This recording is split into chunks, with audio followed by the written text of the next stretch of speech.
Really my pleasure to be here. I'm kind of humbled by the opportunity. I want to start by telling you a little story about my experience with this kind of technology.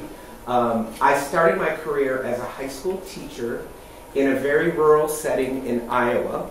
I was the only speech teacher and half of the English department in this particular high school.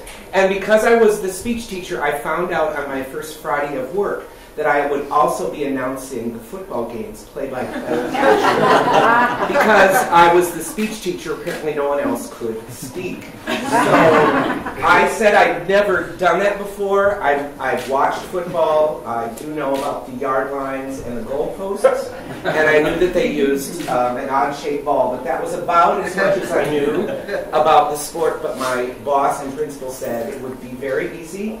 There would be a program in front of me with all the numbers of the players. I just look at their number, so who carried the ball, number 10, John Smith, and speak into the microphone clearly and call it play-by-play. So I went to my task that night. The crow's nest was, there were 4 telephone poles with a platform and a tin roof on top. And a ladder that leaned up against the side. And so I went up the ladder, which was removed. And in the crow's nest was Joe Verbrugge, the math teacher, who was running, obviously, the scoreboard because he knew.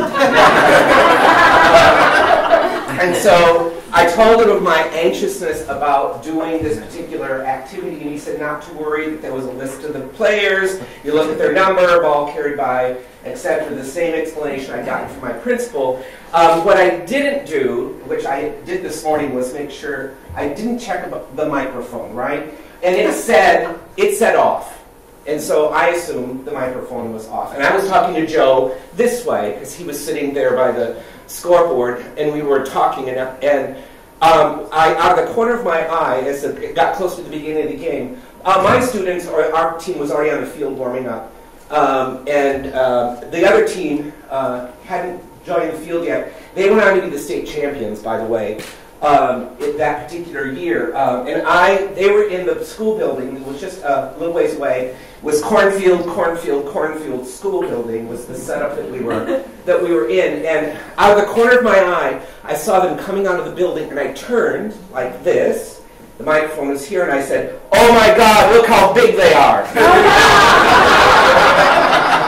And it boomed across the field, and my students sort of looked up at me. So that was my first introduction to announcing a football game. 63-0 was the final score of that particular game, and I was credited with the loss. And very excited about the next Friday, by the way. So that was my introduction to using technology. Hopefully, can you hear me? Hopefully you can hear me well enough. At Target, we have a very strong corporate responsibility. We are totally into building strong, healthy, and safe communities. We develop public, stated corporate responsibility goals in the education, environment, team member well-being. Team member is what we call our employees, and volunteerism. So corporate responsibility is really important at Target, and something that we really hold very dear. Very, very, very fortunate that Target has made a commitment to dedicate 5% of their profits to give back into communities in which we do business. That represents about $4 million every week. I got an interesting call a few months ago from a fellow team member saying, "This week when you give away the $4 million, would you consider making it to my nonprofit?" And I said, "Actually, we don't want to check every Friday for $4 million, but it is a commitment that we make, and a lot of that money goes back into education." And if you haven't seen the news this week, Minneapolis is having a very interesting week in education in the resignation of Dr. Johnson. Not surprisingly, urban superintendents have a tenure of 3 to 5 years. So it's not a surprise to see someone resign at this point in her career. Urban education is a very tricky business, and she just needed, quite honestly, a break. She's a wonderful woman, and it's going to be sad to have her be gone. But the Minneapolis schools will survive. So our mission is to give 5% of our profits along with time and talent of our team members in support of local schools and vital partnerships, advancing our corporate reputation in communities where we do business. And that giving happens nationally, happens in Canada, and happens internationally as well. So wherever we're doing business, we are giving back into that community with education as our focus. So this is kind of a sad statistic that we have going on in our country. 1 in 5 kids will not graduate from high school. Did you know that? In the United States, 1 in 5 will not graduate from high school. And nearly 30% of African American and Hispanic students won't get a diploma. We have something going on in our country called the achievement gap. Have you heard of the achievement gap? Show of hands. And we're sitting in the city that has the second or first worst achievement gap in the country. We should be ashamed and we should be outraged. The achievement gap means the gap between white kids and brown kids. And we have the first or second, depending on how you count it. We're kind of tied with Washington, D.C. If that puts things in perspective, it's having the worst achievement gap in the country. So our brown kids are failing, and we need to be doing something about that. So I'm hoping, if anything you take away today, you figure out how you might help with that crisis. It is about race, it is about poverty. And we need to do something very, very drastic to solve that problem in our own community. It's in our backyard, and we need to work on that. Our beliefs at Target, we believe that every child deserves a quality education regardless of race or socioeconomic status. We believe that every child should learn to read proficiently by the end of 3rd grade. That is a big indicator. It's the first benchmark that we have in this country. If you're not reading proficiently by the end of 3rd grade, it's about an 80% chance you will not graduate from high school, and about a 70% chance you'll end up in prison. So it's, in fact, in some states, prisons are built and designed based on that 3rd grade score. So they look at the number of kids that aren't reading proficiently by the end of 3rd grade, knowing they're on the path to not graduating, probably ending up on the street doing really bad stuff. So it's a really big indicator that we watch in this country. Every state gives a test to determine how many kids are reading proficiently by the end of 3rd grade. So we believe that every child should graduate from high school, ready for college, or some form of post-secondary education, a career, and life. And we believe Target can make a difference, and our guests expect us to do just that. So that's our belief system in community relations, where we are responsible for giving away the funds that we have at our disposal. By 2015, we will have given $1 billion into education in various programs. So it's a goal that we are on track to accomplish. In fact, 2015 is just a few days away, and we'll be talking to that, how we reached that, the kind of programs that we support. And if you have questions about that afterward, I'd be glad to talk to you more about the programs that we support around the country to reach that $1 billion into education. My responsibility at Target is looking at 3rd grade reading and providing funds to nonprofits and school districts to help those folks get kids reading by the end of 3rd grade. So I want to talk about a few of the programs that we're specifically proud of in education. One of them is something we tap we design stores. Maybe you've been in 1 or 2. And so we've got some very talented folks that are involved in store design. And we have tapped that expertise and have gone into schools in need and made over their libraries. This says 175. It's out of date because last month we hit 200. Those are around the country. There's several in Minneapolis and St. Paul that we have remodeled. We go in, we provide about 2,000 new books. We also send 7 books home with every child in the building. We put in new technology. And in many of those schools, we also put in a food bank, which we call Meals for Minds. Because in many of those neighborhoods, there's not fresh produce to be had. And so once a week, we do a distribution of food for those students and their parents so that there's some fresh food in their pantry. So school libraries have been a big win for us and something that we're very proud of. We also, as I mentioned, heavily into food donation. We partner with Feeding America because hunger is, as you know, I hope you know, is a big issue. Our stores donate millions of pounds of food, and the school library makeovers, as I mentioned, include Meals for Minds, if the school chooses to have that program. We also support local education in a number of programs.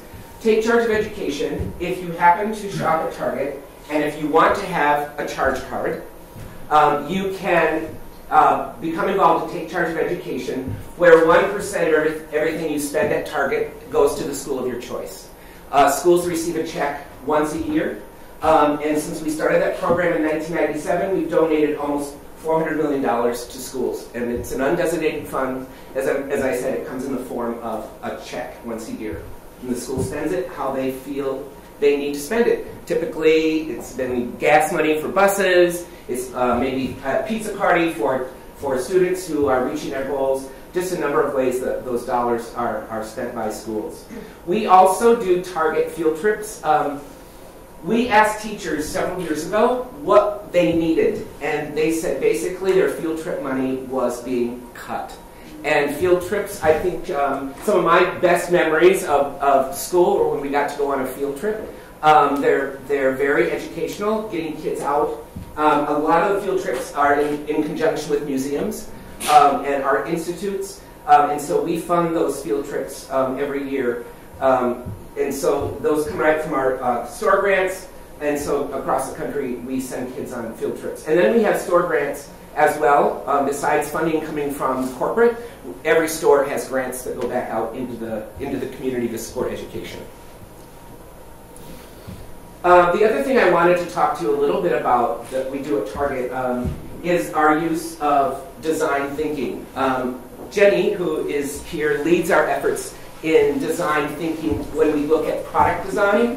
But several years ago, I guess it's about 3 years ago, I had the opportunity to travel to Joplin, Missouri, and they had asked the D School in Stanford to come out because if you remember back in time, Joplin had a double tornado and they lost every single school building in their community along with a lot of other buildings and homes. And they decided, since they had to remake their schools, they decided to use design thinking to rethink school. And so I was fortunate enough to go to a design thinking boot camp in Joplin, Missouri to tackle that very problem. Not a problem, well, it's a problem not to have a school building, but to rethink how they might, not only thinking about the building itself, but thinking about the use of time, scheduling, and they really wanted to turn their school thinking upside down. So they used design thinking and actually remarkably started with empathy, working with students and teachers to have them be instrumental in designing what school would look like. And they ended up with some interesting models. Have any of you heard of flipped classrooms? Is that a term that is good? You have, great. So it's it's a relatively new trend.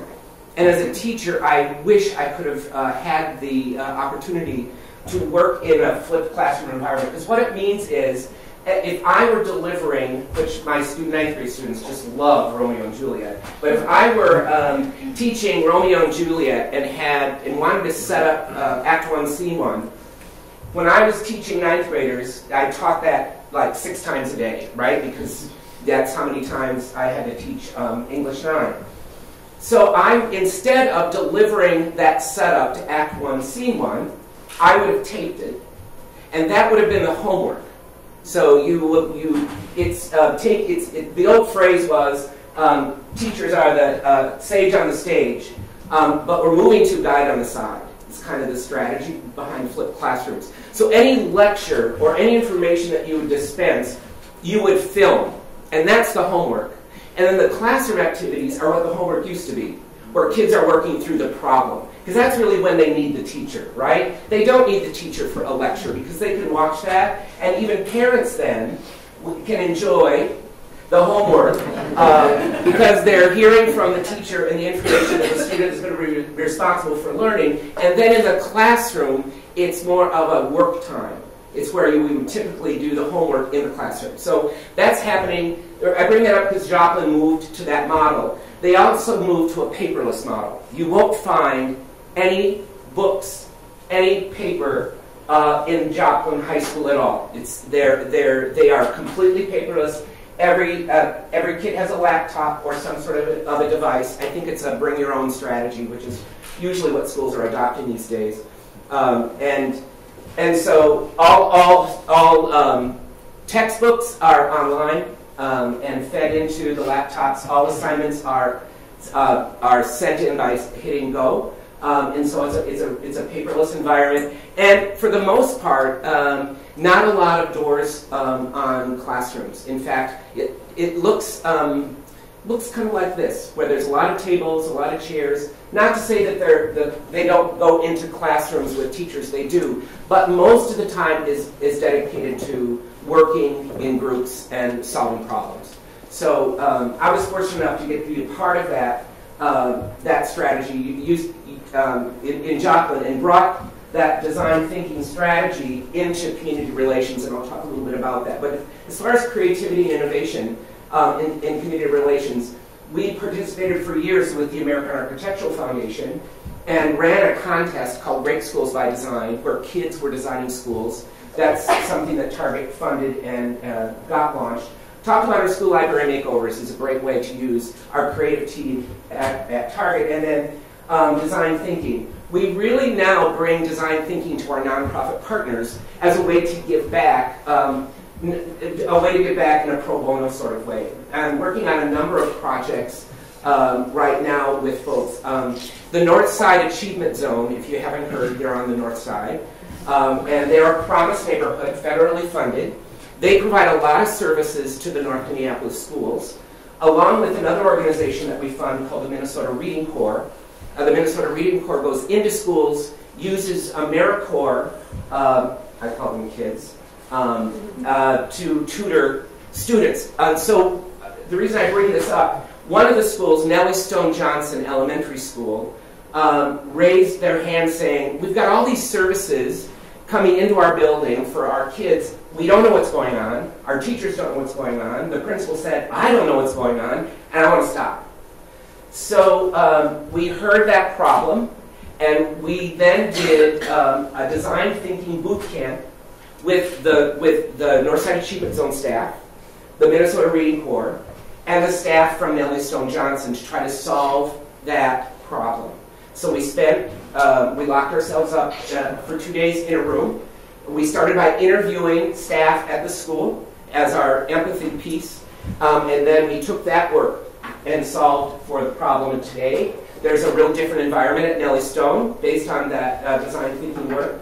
There is a person dedicated to interviewing and placing volunteers in the school.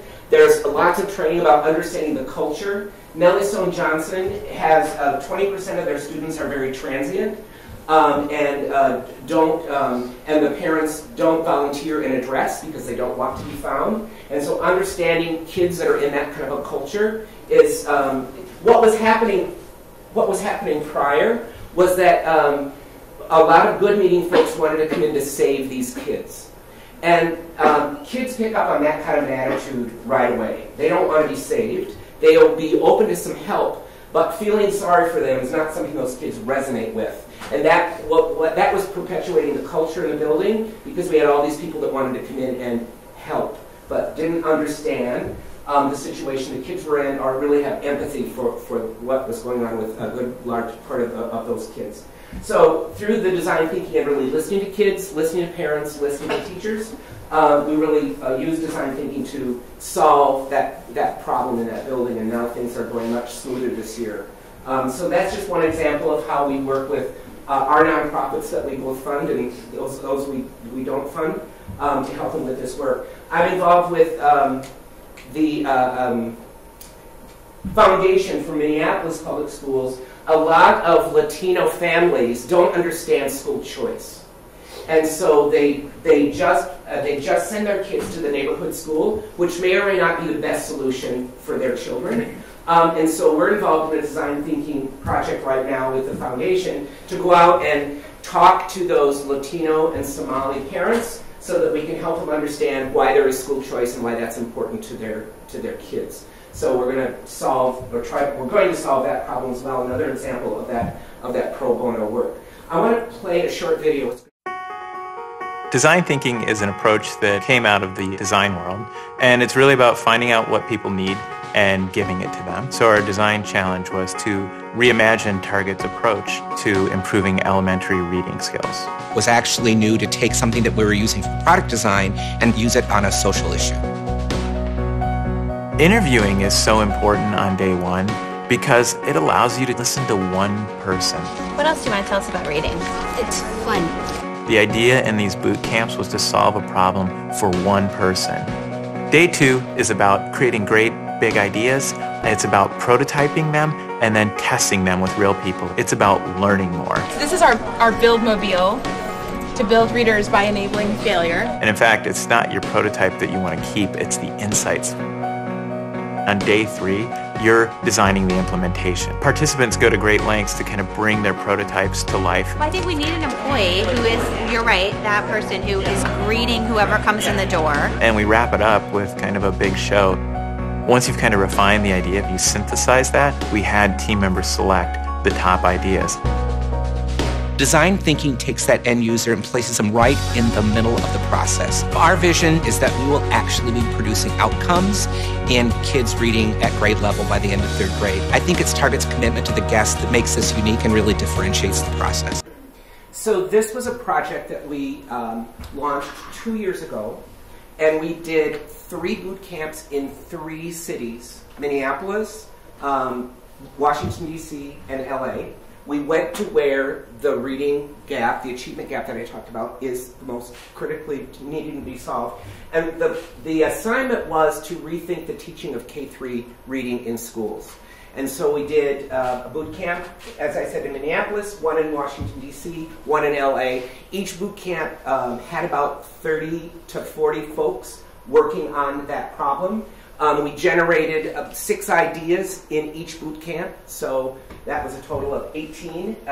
We surfaced 3 of those, and we have implemented those ideas across the country, the ideas that came out of those boot camps. It was a really exciting process to do, and one that we learned a lot from. I'm very proud of moving that forward, and it's really helped us shape our giving and helped us shape how we choose nonprofits that do that reading work. So that's what we do at Target in education. I've been involved in education in a number of ways my whole career. I am the board chair of a public charter school that is opening in the fall in the Robbinsdale area. So I've stayed very, very close to education. I believe in public education. I also believe that charter schools are a great way to incubate innovation and bring that innovation back into the public school. That's the reason charter schools were born, and we are the state where charter schools were born. We had the first one.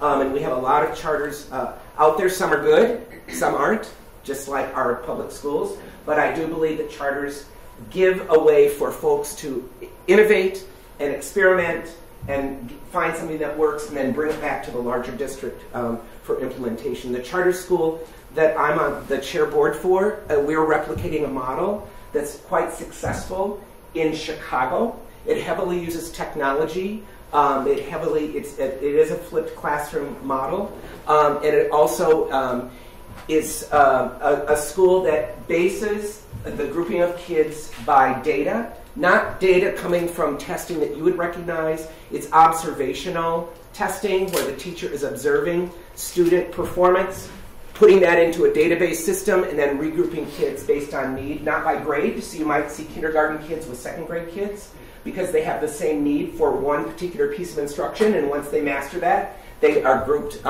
differently, usually regrouped about every 10 to 18 days, depending on what they are learning. So it's a real different kind of model, but there's 4 schools in Chicago that have completely turned around what had been happening. They were 4 failing schools, and now they're 4 schools that are very successful. So I'm working with a nonprofit in Chicago to bring that model to the Robbinsdale area. primarily focused on Hispanic students. There's a large population of Hispanics in Robbinsdale, and the achievement gap there is similar to what's going on in Minneapolis. So Robbinsdale is a great district, great school district, really works really, really well if you're white, but if you're a brown student, not so. So I'm going to stop